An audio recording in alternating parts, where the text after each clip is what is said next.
विधवा की शादी। सिर्फ 30 साल की थी नीलम जब एक कार हादसे में उसके पति की मौत हो गई। उसकी गोद में था उसका 4 साल का बेटा और ढेर सारी जिम्मेदारियां। नीलम को सजने संवरने और अच्छे कपड़े पहनने का बहुत शौक था, लेकिन पति की मौत क्या हुई, नीलम की तो जैसे दुनिया ही बदल गई। मेरे बेटे को गुजरे हुए अभी 1 साल भी नहीं हुआ और तूने गुलाबी रंग का कुर्ता पहना हुआ है। तुझे अपने पति के जाने का जरा भी गम नहीं है क्या? ऐसी बात नहीं है मम्मी जी, लेकिन पूरी जिंदगी सिर्फ रोकर तो नहीं गुजारी जा सकती ना। तो क्या करेगी? पार्टियां मनाएगी? अरे एक तो मेरा बेटा मर गया और तुम्हें कोई फर्क ही नहीं पड़ता। मम्मी जी, मेरा भी पति गया है और इस बात से मुझे कितना फर्क पड़ता है मैं आपको बता भी नहीं सकती। लेकिन अगर मैं रोती हूँ तो मेरा 4 साल का बेटा बहुत रोता है, अपने पापा को याद करता रहता है। उसे दिखाने के लिए ही सही मेरा ठीक से रहना बहुत ज़रूरी है। कुछ दिनों के बाद, मम्मी जी मैं नौकरी करना चाहती हूँ। लेकिन उसकी क्या जरूरत है? यहाँ घर में रह रहकर मेरा दम घुटता है। पूरा दिन मुझे अपने पति की याद आती है। कुछ देर के लिए ही सही घर से बाहर जाऊंगी तो शायद कुछ अच्छा लगे। ठीक है, जैसा तुम्हारा मन करता है वैसा करो, लेकिन ध्यान रखना ये ज्यादा चटक मटक रंगों के कपड़े पहनकर घर से बाहर जाने की जरूरत नहीं है, वरना दुनिया हमारे बारे में बातें करेंगी। अपनी सास की बात मानकर नीलम सफेद रंग के कपड़े पहनकर ऑफिस जाना शुरू कर देती है। ऑफिस में नीलम की एक सहेली बनती है, दिव्या। नीलम, तुम हमेशा ये सफेद कपड़े पहनकर क्यों आती हो? दिखने में इतनी सुंदर हो, जॉब करती हो, तुम्हें अच्छे से रहना चाहिए। तुम्हें तो पता ही है, 1 साल पहले मेरे पति की मौत हो गई और इसीलिए मेरे ससुराल वालों ने कहा है कि मुझे सिर्फ सफेद कपड़े ही पहनने चाहिए, वरना लोग मुझे गलत समझेंगे। लोगों के हिसाब से तो अपनी जिंदगी जीना ही गलत है, लेकिन तुम कब तक ऐसे रहोगी? जो हो गया उसे भूल जाओ। मेरा भी बहुत मन करता है कि तुम लोगों की तरह रंगीन कपड़े पहनूं, अच्छे कपड़े पहनकर तैयार होकर रहूं, लेकिन फिर मोहल्ले वाले और रिश्तेदार मेरे बारे में उल्टी सीधी बातें बनाने लगते हैं। देखो, तुम जॉब करती हो, तुम्हें लोगों की बातों की परवाह नहीं करनी चाहिए। अगले दिन नीलम जाने के लिए तैयार होती है और रंगीन कपड़े पहन लेती है। ये देखकर नीलम की सास को गुस्सा आ जाता है। देखो बहू, तुम्हें समझाया था ना, अब तुम विधवा हो, तुम्हें ऐसे रंगीन कपड़े नहीं पहनने चाहिए। मम्मी जी, अगर मेरे पति की मौत हो गई तो इसमें मेरी क्या गलती?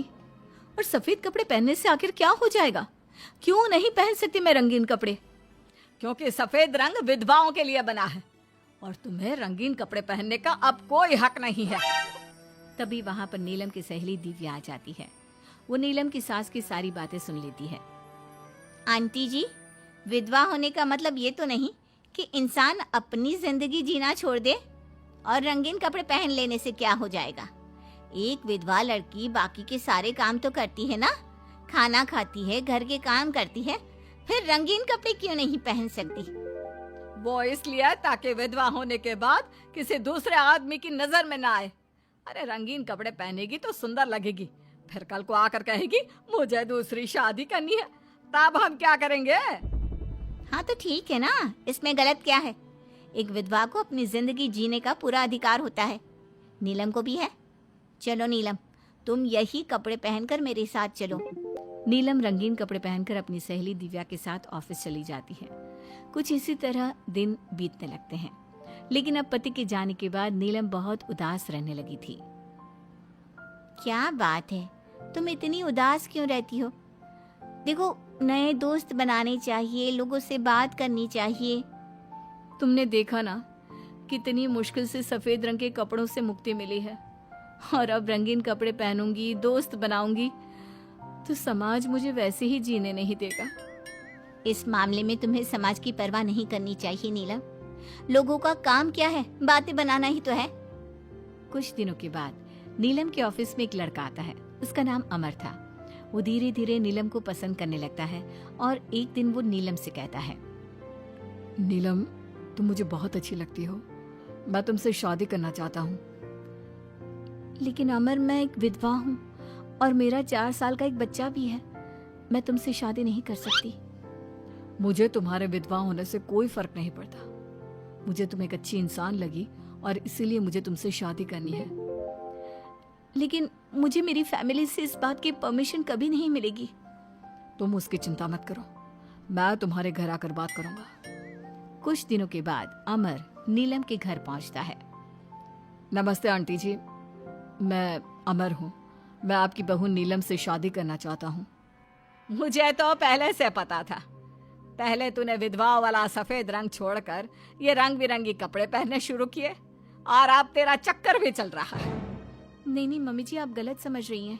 मैंने ऐसा कुछ नहीं किया।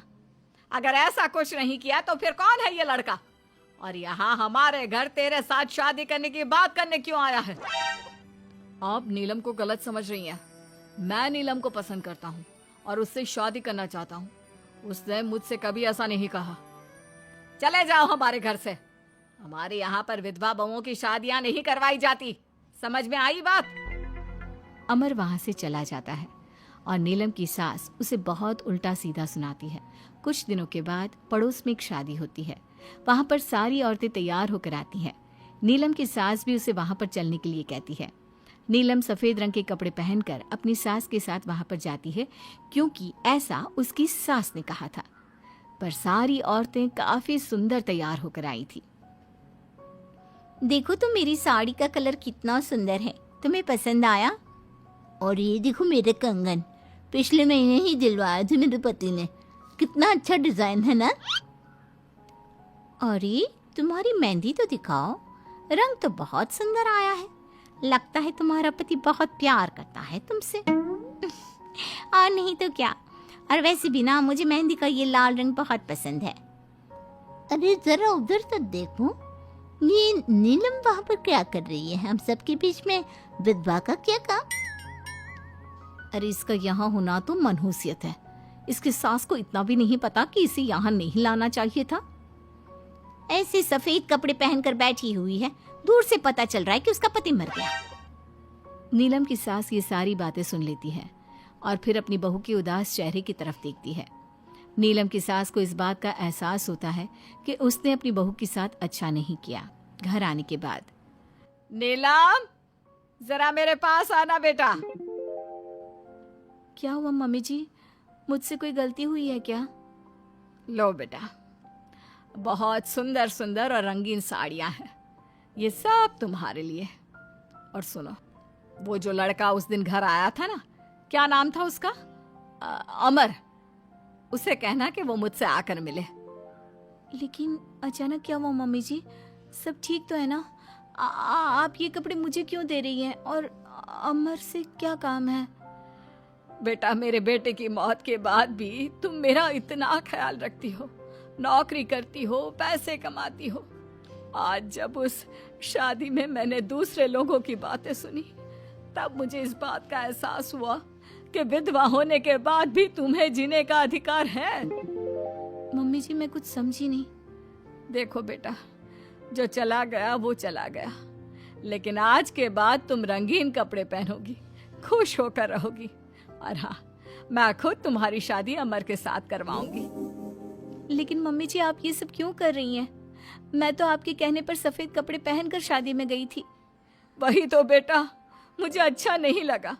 और ऐसा तो किसी किताब में नहीं लिखा कि विधवा होने के बाद एक लड़की को सिर्फ सफेद कपड़े पहनने चाहिए। अगर तुम ससुराल में रहकर अपनी जिम्मेदारी उठा सकती हो, तो फिर अपनी जिंदगी में सारी खुशियों पर भी तुम्हारा अधिकार है।